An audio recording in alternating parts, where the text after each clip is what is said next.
Et donc salut à toutes et à tous, les amis, c'est Darkos pour le chapitre numéro 78 de Boruto qui s'appelle Un gros idiot. Le titre, il est pas fou. Par contre, la page cover du chapitre, elle est incroyable puisqu'on voit pour l'une des dernières fois, je pense avant un long moment, le 7ème Hokage de dos. Ils ont échangé le orange et le rouge avec du bleu. Et franchement, il est vraiment beau gosse, ça va hyper bien avec la couleur de ses yeux.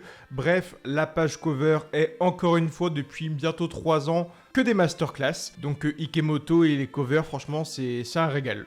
Incroyable. Et du coup, de cette manière, on commence le 6ème ou 7ème chapitre de l'arc de la prophétie. Parce que oui, ça fait déjà un moment, pour rappel, qu'on n'est plus dans l'arc Code. La fin de l'arc Code était en chapitre 71. Et depuis le 72, nous sommes donc dans l'arc de la prophétie. Du coup, depuis l'apparition de Momoshiki dans le jardin Uzumaki, nous sommes dans l'arc de la prophétie, tout ce qui entoure la vision de Boruto et le fait qu'il voit de plus en plus Momoshiki. Mais avant de réellement débuter ce chapitre et cette review, on va faire ensemble un truc qu'on n'a pas fait depuis très longtemps, depuis plusieurs années, c'est un petit jeu concours. Je vous propose de remporter une figurine Grandista de Kakashi Hatake. Voilà, c'est tout, je sais pas comment présenter la chose autrement, c'est tout. Vous pouvez gagner une figurine Grandista de Kakashi dès maintenant. Et pour ça, il faut juste laisser un commentaire dans l'espace commentaire en disant du coup « je participe » et est-ce que tu veux d'autres à côté.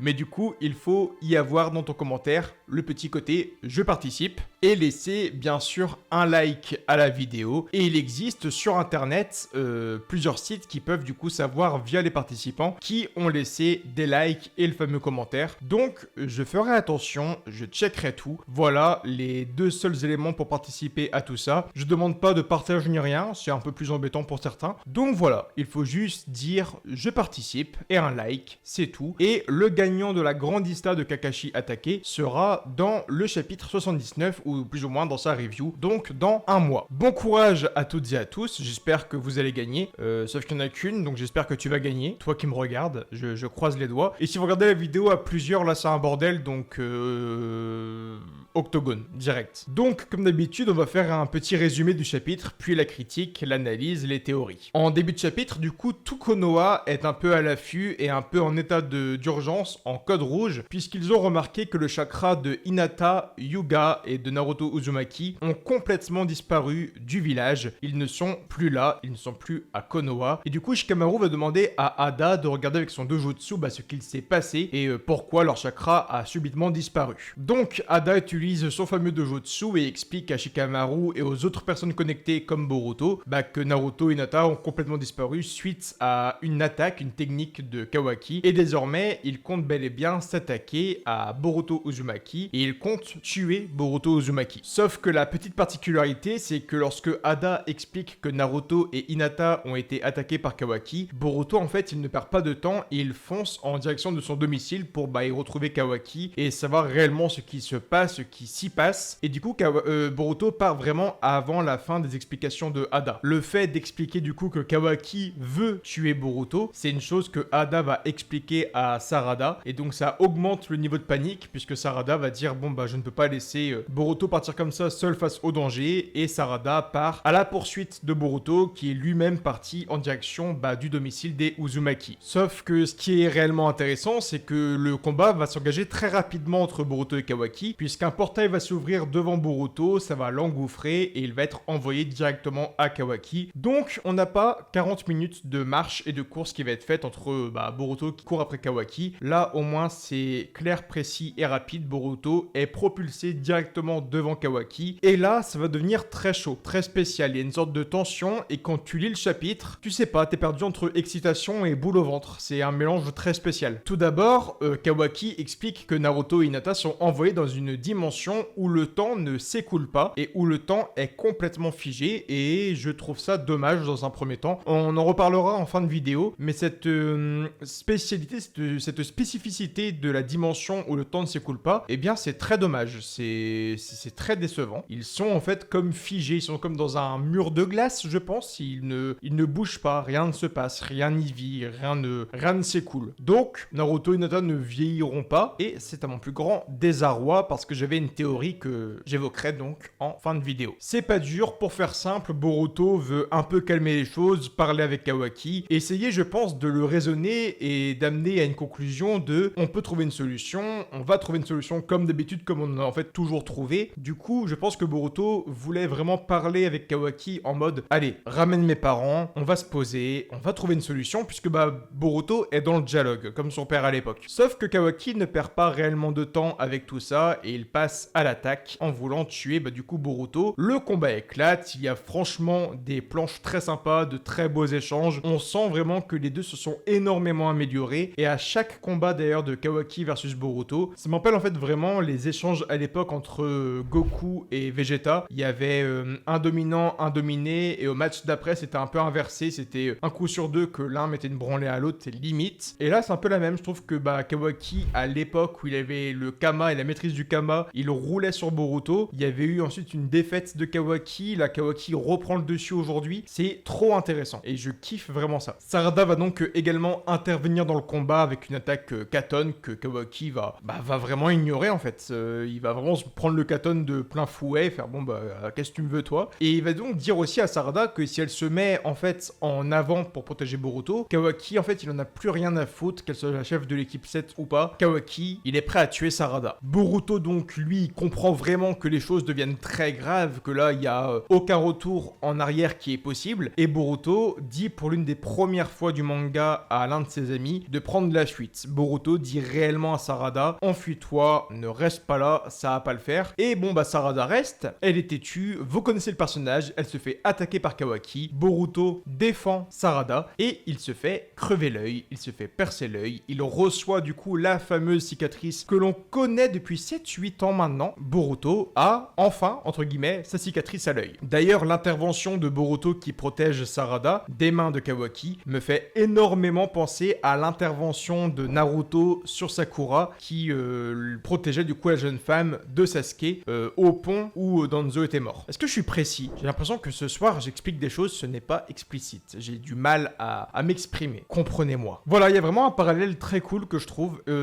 Sur Twitter, sur internet, beaucoup de gens font le parallèle de la cicatrice à Kakashi, comme quoi Boruto protège Sarada comme Kakashi avait protégé du coup Obito, dans le sens où du coup c'est le génie qui protège le Uchiha, mais dans la manière où c'est fait, dans la manière où c'est présenté, il y a je trouve également beaucoup de liens avec l'intervention de Naruto sur Sakura. Après je pense que c'est un mash-up des deux, c'est très joli, j'aime beaucoup. Suite à ça, on a également une intervention, et ça j'aime beaucoup, de Shikamaru, de Konohamaru et de Mitsuki. C'est un vrai kiff, j'ai vraiment aimé voir ces trois-là mis en avant. J'aurais aimé voir, pourquoi pas, un Kiba, un Rock Lee, un Shuji. Oui, je les demande depuis des années et des années. Oui, on ne les voit pas depuis des années et des années, mais j'espère juste qu'on les verra dans ce grand combat qui arrive à Konoha, puisque ces shinobi légendaires, ces shinobi de la génération de la légende sont à Konoha, et du coup j'espère les voir à Konoha. Du coup Shikamaru projette son ombre, Mitsuki attrape Kawaki avec son bras qui peut allonger, et Konohamaru va donc assister Boruto sur sa blessure. Boruto, il est complètement en PLS, il n'est pas bien, il souffre de cette blessure portée à l'œil, quand soudain l'œil se réouvre, et là il y a un Byakugan, et Momoshiki a donc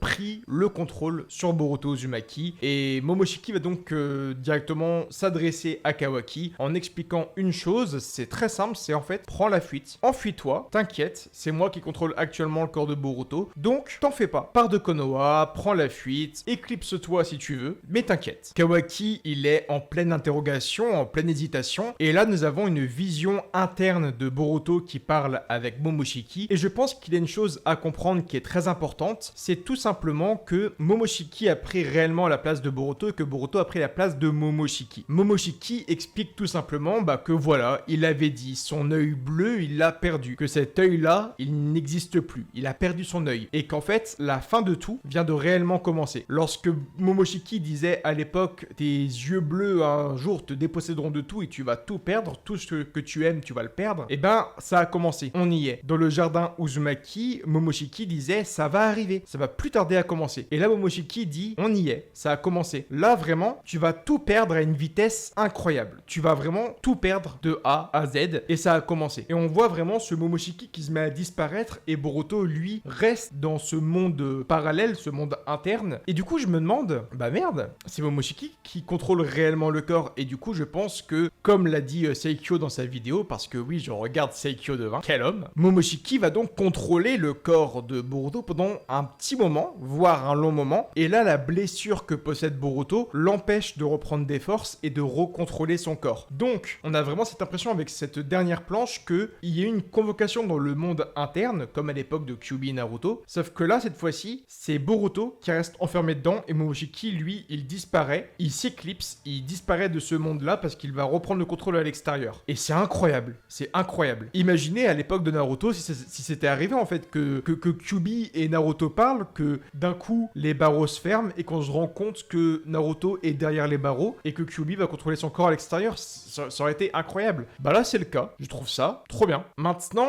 il y a plusieurs questions. Bah c'est déjà comment va réagir Kawaki à tout ça. Est-ce que Kawaki va accepter de partir de Konoha? Je pense que oui. Je pense que oui. Après peut-être quelques échanges avec Momoshiki. Au début, je trouvais ça en fait très curieux que Momoshiki propose à Kawaki de partir, sachant que Kawaki veut tuer les Otsutsuki. Donc là, on a un Kawaki qui est face à Momoshiki, sauf que vous le savez, Momoshiki, il a beaucoup d'expérience, beaucoup de scènes jutsu qu'on va voir très bientôt, je pense. Et je pense que Momoshiki va foutre une branlée à Kawaki très rapidement parce que bah il a des scènes jutsu que Kawaki, je pense, ne connaît pas, puisqu'il est réellement l'Otsutsuki, il a vraiment tout l'Otsutsuki, il a l'intelligence, la mémoire et j'en passe. Et oui. Donc Kawaki veut tuer les Otsutsuki, sauf qu'il y a une différence entre vouloir les tuer et pouvoir les tuer. Et je pense que la puissance de Momoshiki, elle est encore assez insane aujourd'hui. Et là, on va vraiment avoir un Momoshiki qui aura le contrôle pendant de longues minutes, voire de longues heures dans le monde de Naruto. Et ça va foutre un sbeul pas possible. Pourquoi Momoshiki demande à Kawaki de s'enfuir? C'est parce que là, tout Konoha va viser Kawaki et qu'il est possible que Kawaki meure dans l'attaque de Konoha. C'est fort probable. Sachant que Code et les Jubi vont arriver, qu'il y a Ada, qu'il y a Daimon,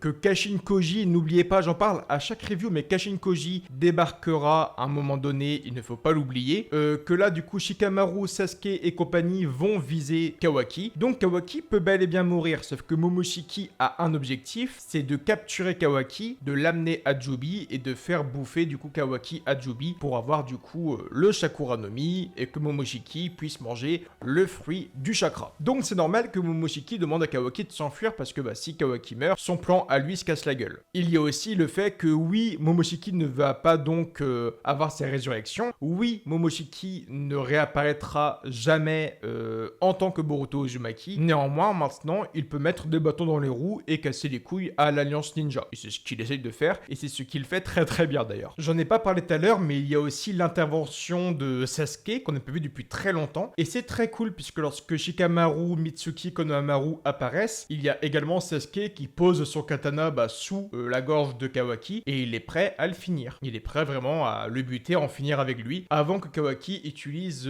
Sukuna Ikona pour disparaître et réapparaître un peu plus loin. En tout cas, Sasuke est prêt à tuer Kawaki comme il était prêt à tuer Boruto il y a maintenant quelques chapitres. Pauvre Sasuke, il va tellement déguster, mais alors tellement...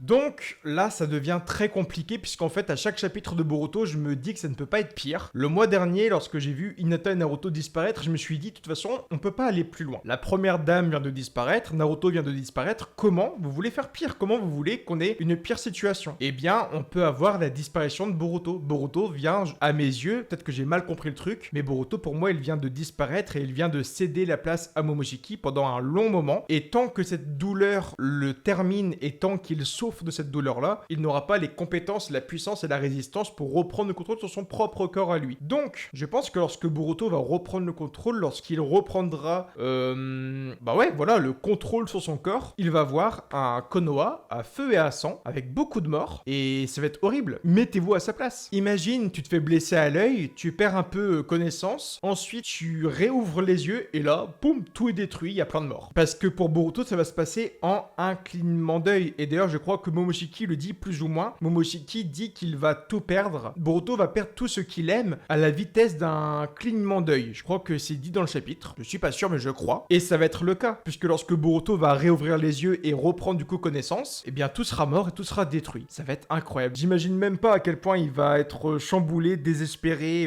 effrayé. Enfin, ça va être incroyable. Maintenant, du coup, parlons un peu de mes théories, de mes avis qui pourraient arriver par la suite. Je suis persuadé, et j'en fais la théorie maintenant, que Himawari va intervenir dans le combat ou avant que Kawaki disparaisse de Konoha. Je pense que Himawari va interpeller Kawaki et sûrement lui mettre un coup de pression ou bien le faire pleurer Kawaki, ce qui est fortement possible. Himawari est beaucoup mis en avant dans l'arc du coup de la prophétie, dans le sens où elle veut devenir Kunoichi, puis avec Daimon et son pouvoir secret, qu'on évoquera bientôt en vidéo d'ailleurs, parce que pour moi, non, c'est Ekkyo. Elle n'a pas Kyuubi. Je suis horrible, je fais chier avec ça depuis quelques jours là, faut que j'arrête. Non, elle n'a pas Kyuubi. Arrêtez avec ça, c'est nul. Désolé Seikyu, je démonte ses théories, mais très bon vidéaste. Allez voir ses vidéos, c'est un boss. Dans l'animé, on a également eu tout un arc autour de Himawari et de Kawaki. Et là, il y a une chose qui est sûre, c'est que entre Boruto et Kawaki, oui, ce sont des frères. Oui, ils se disent pas je t'aime, c'est un amour un peu secret, et puis ils se disent pas les choses parce que voilà, il y a une fierté. Mais autant, quand vous regardez bien la relation Himawari et Kawaki, c'est vraiment des frères et sœurs. Ils s'aiment quoi, ça se voit. Si vous n'avez pas vu l'arc de l'académie avec Himawari en animé et les chapitres où les deux sont ensemble, vous ne pouvez pas savoir. Mais Himawari et Kawaki s'aiment énormément. Et que lorsque la nouvelle est donnée, lorsque la disparition de Naruto et Hinata est officialisée, on a Himawari du coup qui rentre à la maison et elle tombe sur des unités de Junin qui sont dans sa maison en train de tout inspecter. Elle a des cadres cassés et elle entend une chose, c'est que ses parents ont disparu. Donc Himawari, pour moi, elle ira à la rencontre de Kawaki sur la fin et j'imagine tellement la scène déjà d'avoir un Kawaki qui prend la fuite, qui est au niveau de la grande porte de Konoha en train de se barrer et il y a Himawari qui l'arrête et qui dit pourquoi t'as fait ça? Enfin, papa et maman t'ont tout offert, ils ont tout fait pour toi, pourquoi t'as fait ça? Pourquoi d'ailleurs t'as fait ça à mon frère? Pourquoi tu lui as crevé l'œil? Pourquoi? Et je vois bien une Himawari pleurer ou bien demander pourquoi. Et en fait, on a deux cas de figure, c'est que soit Himawari va pleurer en demandant pourquoi, et Kawaki aura sa petite part d'humanité qui va résonner, et Kawaki pourrait répondre en versant une larme aussi avant de disparaître. Soit on pourrait avoir un délire à l'arc Saiyan avec le combat contre Raditz, où oui, Himawari n'est pas Kunoichi, oui, Himawari n'a pas de son grand pouvoir révélé pour l'instant, mais elle pourrait bel et bien porter un seul et unique coup puissant et fatal à Kawaki qui pourrait lui faire sonner la retraite. En gros, à l'époque, Gohan, il avait 4 ans, je crois, 4-5 ans. Il avait cassé la capsule pour donner un coup de boule à Raditz, ce qui a retourné le combat en un seul coup. Et Himawari, alors oui, on la trouve très insignifiante, très impuissante, mais elle pourrait faire un délire dans le genre. Mais voilà, pour moi, c'est sûr à 100%, et je croise les doigts, parce que mes théories ont souvent été vraies, on va pas se mentir. J'espère que Himawari interviendra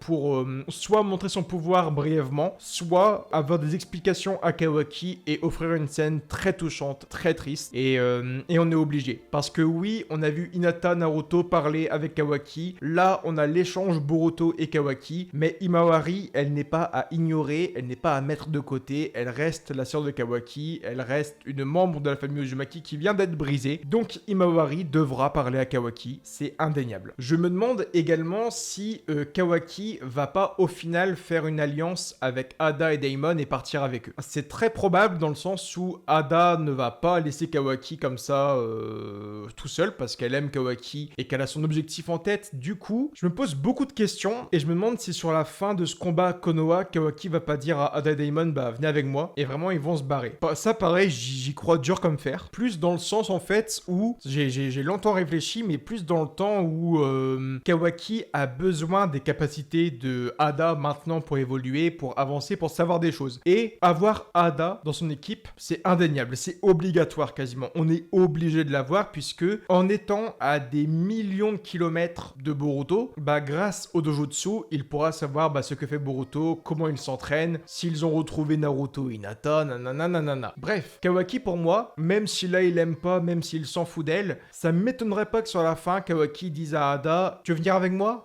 Viens, mais par contre, tu m'aides. Et que Ada, amoureuse et prise, elle parte avec. Et que Daimon, lui, un peu plus incertain, subisse en fait les ordres de Ada et les deux partiront avec Kawaki pour former un Kara bis. J'adore les guillemets, c'est un kiff. On retrouvera en fait la même vibes qu'à l'époque de Naruto Shippuden où Sasuke était un renégat, il était en solo, mais il avait formé son équipe avec Suigetsu, Karin et Jugo. Là, on aura un Kawaki qui va faire son équipe avec Ada, Daimon et peut-être d'autres personnages qu'on verra par la suite. Et ce serait très cool à voir. Très très cool. Comme ça, on aura Konoha d'un côté, on aura Bug, Code et les Jubi. Et de l'autre côté, Ada, Daimon et Kawaki. Et comme je vous l'ai dit, peut-être d'autres personnages. Je pense également qu'il y aura 2 champs de bataille puisque dans la preview du chapitre numéro 79, donc dans la preview du prochain mois, il est dit que Boruto et Kawaki se séparent. Que dans le mois prochain, on verra la séparation de Kawaki et de Boruto. Sauf que je me dis que après ce que Kawaki vient de faire, il va y avoir des poursuivants. Il y a des gens qui vont poursuivre Kawaki, c'est indéniable, et des gens qui vont poursuivre Boruto parce qu'il est actuellement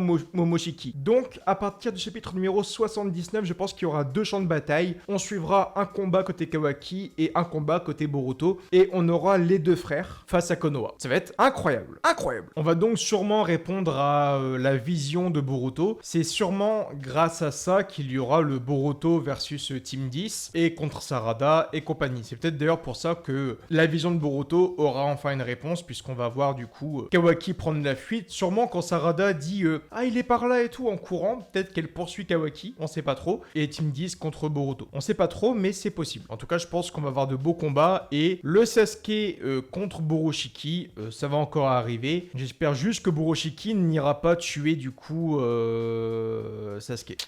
Voilà. En fait, c'est quasiment sûr que Boruto devra avoir un sensei pour la suite. C'est encore une fois indéniable. Boruto devra avoir un sensei pour l'ellipse. Sauf que plus on avance, plus je me dis qu'en fait, Sasuke, je le vois pas spécialement en sensei. Je sais pas pourquoi. Et je me demande si en fait, ce ne serait pas Kashin Koji. Voilà. Ils aiment beaucoup faire des parallèles entre Naruto et Boruto. Et je me dis que pendant cette ellipse où Boruto quittera peut-être provisoirement Konoha, ils feront un parallèle entre l'entraînement de Naruto et Jiraiya et l'entraînement de Boruto avec Kashin Koji. C'est fortement possible. Après, c'est à voir, hein, mais est-ce que Sasuke va survivre encore là? Je sais pas. Ça ferait quand même beaucoup de moments. Il a survécu à beaucoup de combats contre Jigen, contre Ishiki. Si là, il resurvit encore, il aura beaucoup de chance. Hein. Il aura beaucoup de chance. Enfin, on verra bien. En tout cas, voilà un peu mon avis sur tout ça. J'ai dû oublier des choses à droite à gauche, mais l'essentiel est dit. Chapitre magistral, il était trop bien. Il y a pas à dire d'autre chose. Le chapitre était très très bien.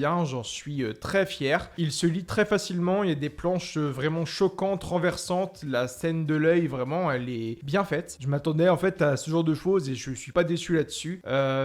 Maintenant, voilà, les seules choses que j'espère pour la suite, c'est que on ait l'intervention des autres Kage à Konoha, parce qu'il va y avoir la guerre, qu'il y ait un retour de Kashin Koji enfin, parce que Kashin Koji, il a disparu il y a bientôt 2 ans, et on l'a pas revu depuis, et qu'on ait, s'il vous plaît, l'intervention de Rock Lee, de Shuji, de tous les autres. Voilà. On a bien commencé. On a vu Imawari être développé. Là, on vient de revoir Konohamaru, Shikamaru, Sasuke, Mitsuki. Alors, s'il vous plaît, ramenez-nous les autres ninjas qu'on a pas eu depuis très longtemps. Ramenez-nous tous ceux qui nous manquent. Tous ceux qui nous manquent, et je demande que ça. Même Metal Lee, je crois qu'on l'avait déjà vu. Ramenez Metal Lee au pire. Enfin, là, il faut vraiment que tout le monde soit au rendez-vous pour avoir la fin de Boruto et de Kawaki. Je vous dis en tout cas à très bientôt pour de nouvelles vidéos. Vous pouvez liker, commenter, vous abonner à la chaîne, me rejoindre sur Facebook, Twitter et Instagram et lire Dragon Ball Kakumei sur Manga Draft. Et voilà, n'oublie pas le jeu concours pour gagner la figurine Grandista de Kakashi. Juste à mettre un like et à dire je partage. Rien de plus simple. Je vous dis à très bientôt et Date Basso.